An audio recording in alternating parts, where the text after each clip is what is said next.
Les Yanomami sont une ancienne tribu qui peuple le bassin amazonien sur les territoires du Brésil et du Venezuela moderne. Leur structure sociale incroyablement complexe intrigue toujours les ethnographes. Comprendre toute la profondeur de leur rituel est pratiquement impossible pour les étrangers. La tradition locale la plus étrange est le rituel d'échange temporaire de partenaires, qui se déroule souvent lors des réunions de la tribu. Ce processus est chargé de sens profond.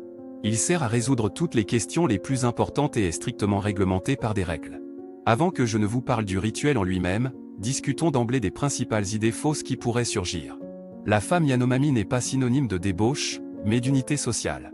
Tout d'abord, il faut comprendre, les Yanomami ne sont pas un groupe de débauchés de la forêt. Les valeurs familiales que nous connaissons existent ici, la fidélité des conjoints est importante, tout comme l'amour pour une seule personne. Les partenaires vivent ensemble pendant de nombreuses années, formant des unions solides. Cependant, la relation entre eux est légèrement différente de la nôtre. La femme Yanomami n'est pas une marchandise, mais une partie prenante. De nombreux lecteurs, hommes ou femmes, pourraient erronément penser que les femmes sont ici utilisées comme des biens, pour des fins sociales, économiques voire politiques.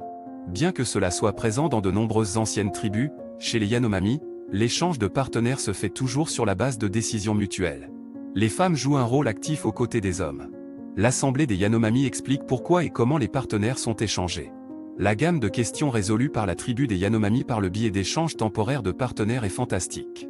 Même les questions politiques ne font pas exception. Si les chefs de communautés voisines se disputent dans la tribu, cela signifie qu'ils doivent échanger leurs êtres les plus chers pour montrer leur volonté de dialoguer. Pour reformuler cela dans un langage moderne, les filles vont discuter avec les mecs des autres. Si les voisins d'une même communauté se disputent et dérangent les autres, allez-y. Échangez.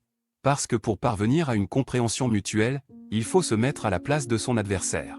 En échangeant des partenaires ou des époux, les Yanomami démontrent leur volonté de surmonter les désaccords et de placer le bien-être collectif au premier plan.